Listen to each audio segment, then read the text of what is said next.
السلام علیکم ورحمۃ اللہ وبرکاتہ۔ وعلیکم السلام ورحمۃ اللہ وبرکاتہ۔ الحمد للہ وکفا وسلام علی عبادہ الذین اصطفى،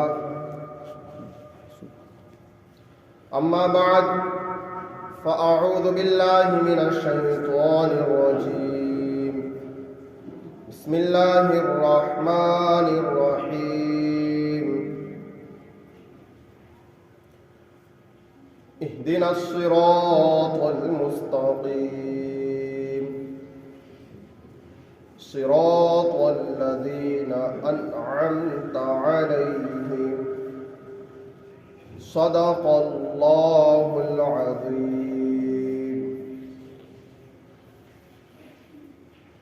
بلغ العلا بکمالہ، کشف الدجی بجمالہ، حسنت جمیع خصالہ، صلوا علیہ وآلہ واصحابہ وسلموا تسلیما۔ اللہم صلی علی سیدنا اللهم صل على سيدنا مولانا محمد طب القلوب ودوائها وعافية الأبدان وشفائها ونور الأبصار وضيائها وآله وصحبه وبارك وسلم۔ یا رسول کبریا فریاد ہے، یا احمد مجتبی فریاد ہے، سخت مشکل میں پھنسے ہیں ہم آج کل، اے ہمارے مشکل کشا فریاد ہے۔ دنیا میں ہر آفت سے بچانا مولا، عقبہ میں نہ کچھ رنج دکھانا مولا، بیٹھے جو در پاک پیمبر کے حضور، امام پر اس وقت اٹھانا مولا۔ یا شہید کربلا، یا دافع کرب و بلا، گل رخا شہزاد گلگو قبا، امداد کن امداد کن امداد کن امداد کن، از بند غم آزاد کن، در دین و دنیا شاد کن، یا غوث عاصم دستگیر امداد کن، سرورا شاہا کریمہ دستگیرہ اشرفا، حرمت روح پیمبر یک نظر یک نظر یک نظر کن سہیما۔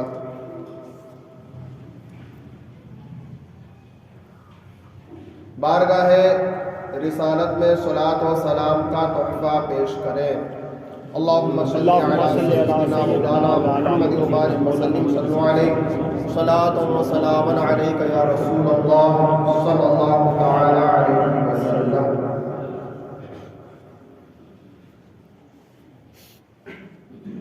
سرکار فاضل بریلوی رضی اللہ تعالی عنہ فرماتے ہیں، شافع، مالک، احمد، ابو حنیف، چار باغ امامت پہ لاکھوں سلام۔ سبحان اللہ، سبحان اللہ۔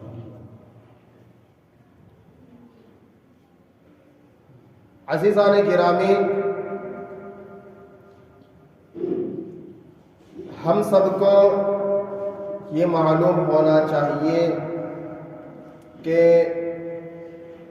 ہم کون ہیں، ہمارا مذہب اسلام کیا ہے، اور ہم کس طریقے پر نماز پڑھتے ہیں، اور ہمارا مسلک کیا ہے۔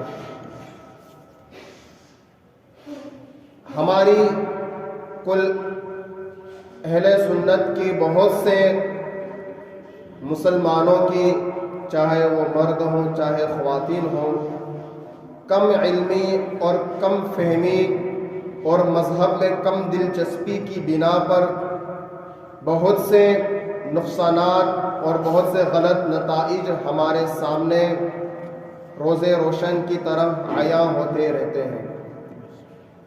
یہ ہماری سب سے بڑی غلطی ہے کہ ہم خود کو مسلمان کہتے ہیں، خود کو سنی حنفی کہتے ہیں، لیکن ہمیں افسوس کی بات ہے کہ ہمیں ہمارے مذہب کے ارکان نہیں معلوم۔ ہم سنی حنفی کیوں ہیں، ہمیں ہمارے حنفی ہونے پر فخر نہیں ہے، اور ہم حنفی کیوں ہیں اس کی وجہ بھی ہمیں نہیں معلوم ہے۔ یہ ہماری سب سے بڑی خامی ہے کہ ہم ہمارے مسلک، ہمارے مذہب کے اندر دلچسپی نہیں لے رہے۔ ہم دلچسپی کہاں لیتے ہیں؟ شادی بیاہوں کے موقع پر ہمارے یہاں پر میلاد النبی اور مولود رکھی جاتی ہے، بزم رکھی جاتی ہے نا، تاکہ گھر کے اندر خوشیاں ہوں۔ نیا جوڑا، چاہے لڑکی ہو چاہے لڑکا ہو، یہ رواج ہے کہ شادی کے موقع پر 1-2 دن پہلے نکاح کے گھر کے اندر محفل رکھی جائے تاکہ گھر میں خوشیاں ہوں۔ لیکن افسوس کی بات ہے میاں بھائیوں مسلمانوں، پالی کے غیر مسلمانوں، ہم جس دن میلاد رکھتے ہیں اس کے اگلے دن ہی ہمارے گھر پہ بالکل گندا ناچ ہوتا ہے، گندے گانے بجتے ہیں۔ ہم آپ سے یہ سوال کرتے ہیں کہ برکت کے واسطے، اللہ کو راضی کرنے کے واسطے، مصطفیٰ جان رحمت صلی اللہ علیہ وسلم کو خوش کرنے کے لیے آپ نے اپنے گھر میں بزم رکھی تھی، اب اس بزم کی رحمت کا، اب اس بزم کی برکت کا آپ نے دوسرے دن گانا بجایا، عورتوں کو لڑکیوں کو نچوایا اور اس رحمت کا برکت کا جنازہ نکال دیا۔ پھر کہتے ہیں کہ حضرت ہمارے گھر میں برکت نہیں رہتی، ہمارے گھر میں تکلیفوں کا جو ہے میلہ لگا رہتا ہے، پریشانیاں ہمارا طواف کرتی ہیں۔ ہم تم سے یہ پوچھتے ہیں کہ پریشانی تمہارے گھر میں آئی کیسے؟ تکلیفوں نے تمہارے دروازہ کھٹکھٹایا کیسے؟ اللہ کی زحمت، اللہ کی گرفت اور پکڑ، مصطفیٰ کی ناراضگی تمہاری چوکھٹ تک آئی کیسے؟ تو تم یہ کہو گے کسی نے جو ہے مٹھ مار دی ہے، کسی نے یوں کر دیا ہے، کسی نے یوں کر دیا ہے۔ ہم سب پر انگلی اٹھاتے ہیں، لیکن ہم یوں نہیں کہیں گے کہ حضرت غلطی ہماری تھی کہ جس گھر میں مولود مصطفیٰ پڑھا گیا تھا، جس گھر میں میلاد النبی رکھا گیا تھا، اسی گھر میں ہم نے لڑکیوں کو اور لڑکوں کو ساتھ میں نچوایا تھا، ہم نے اسی گھر میں گندے گانے بجوائے تھے۔ یوں ہم نہیں کہیں گے۔ پھر روتے پھرتے ہیں، تعویذ کرتے پھرتے ہیں، باباؤں کے چکر لگاتے رہتے ہیں، ڈھونگی باباؤں کے آس پاس گھومتے رہتے ہیں۔ کس کا قصور ہے یہ قصور ہمارا ہے۔ پھر کہتے ہیں، شکوہ کرتے ہیں کہ رحمت گرے تیری کافروں کے کاشانوں پر، برق گرے بیچارے مسلمانوں کے گھروں پر۔ ہم پھر یہ شکوہ کرتے ہیں ڈاکٹر اقبال کی زبان میں، رفیقان گرامی عزیزان محترم، اگر ہمیں تکلیفوں سے چھٹکارا پانا ہوگا، اللہ تبارک و تعالیٰ کو راضی کرنا ہوگا، تو ہمیں اپنی حرکتوں کو، اپنی عادت کو، اپنے کردار کو، اپنے اطوار کو سدھارنا ہوگا۔ اگر ہم نے اپنا اطوار نہیں سدھارا، اپنا کردار نہیں سدھارا، تو یاد رکھو آج چاروں طرف مسلمانوں پر اور مذہب اسلام پر لوگ نگاہ لگائے بیٹھے ہیں، مسلمانوں کو ختم کرنے کا پروپیگنڈا کیا جا رہا ہے، بڑی بڑی پلاننگ کیے جا رہے ہیں، اور جو پلاننگ مسلمانوں کے خلاف بنا رہے ہیں، اور تم انہی کے ڈھول تماشے بجا رہے ہو اپنے گھروں میں۔ انہی کی ہیئر کٹنگ رکھی جا رہی ہے، انہی کے جو ہے ڈریس کا انداز پہنا جا رہا ہے۔ رفیقان گرامی عزیزان محترم بزرگان دین، آپ ذرا خیال تو کریں کہ آپ کہاں تک جا رہے ہیں۔ درود شریف پڑھ لیجئے، اللہ رب محمد صلی اللہ علیہ وسلم، نحن عباد محمد صلی اللہ علیہ وسلم، صلی اللہ تبارک و تعالی علیہ وسلم۔ سرکار فاضل بریلوی رضی اللہ تعالیٰ عنہ کا شعر جو میں نے پڑھا، شافعی و مالک و احمد و ابو حنیف، چار باغ امامت پہ لاکھوں سلام، اس کے پڑھنے کی وجہ یہ ہے کہ اتوار کے روز ہم سنی صحیح العقیدہ کے عظیم امام سرکار امام اعظم ابو حنیفہ رضی اللہ تعالیٰ عنہ کے وصال کی تاریخ آ رہی ہے، عرس کا دن ہے۔ کب؟ اتوار کے دن 3 شعبان کو سرکار امام اعظم ابو حنیفہ، ان کا نام کیا ہے؟ نعمان بن ثابت۔ کیا نام ہے؟ حضرت نعمان بن ثابت رضی اللہ عنہ۔ کیا نام ہے؟ اگر ہمیں ہمارے امام کا نام یاد نہیں ہے تو یاد رکھو جودھپور کا اہل حدیث آئے گا، غیر مقلد آئے گا اور تم سے کہے گا کہ تم ناف کے نیچے ہاتھ باندھ کر نماز کیوں پڑھتے ہو؟ بخاری شریف میں تو ہے کہ ناف کے اوپر ہاتھ باندھنا چاہیے۔ پھر کیا جواب دو؟ اگر تم سے کہا جائے گا، سرکار دو عالم صلی اللہ علیہ وسلم کی روایت ہے